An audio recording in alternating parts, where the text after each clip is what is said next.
It is said that no one can obtain this treasure alive. So when he saw the precious Eye of Horus shimmering in the distance, he didn't act rashly because there were 2 dangerous checkpoints ahead. Fortunately, Oliver was well prepared. After just a glance at the design drawings, he figured out the secret of the first checkpoint. It was the small mirrors on the ground. So he forcefully waved a torch, holding it behind him to create a shadow. When the shadow covered the small mirrors on the ground, it instantly triggered the mechanism. This checkpoint seemed to have no solution, but Oliver immediately thought of a countermeasure. He raised the torch high above his head, trying to make himself and his shadow overlap as much as possible. As long as he carefully avoided the mirrors on the ground, he wouldn't trigger the mechanism. Thus, Oliver passed the first checkpoint smoothly. Such simplicity made him let his guard down. When he saw that the second mechanism was a circle, he assumed that he only needed to avoid the circular rings on the ground, so he walked directly over.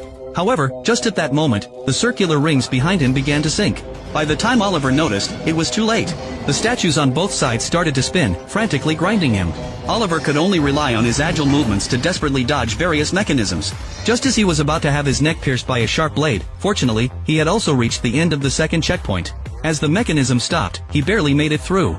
But before he could even feel relieved, an even more severe problem arose.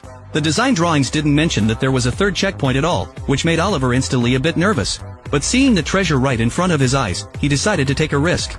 However, as soon as he stepped into the third checkpoint, the bricks beneath his feet began to fall one by one. The only way was to run for his life and race against time with the floor tiles. At the last moment, he leaped forward and grabbed the Eye of Horus. The sound of falling immediately triggered an attack from the scorpions. Luckily, the Eye of Horus released a dazzling light, deterring the scorpion swarm from approaching.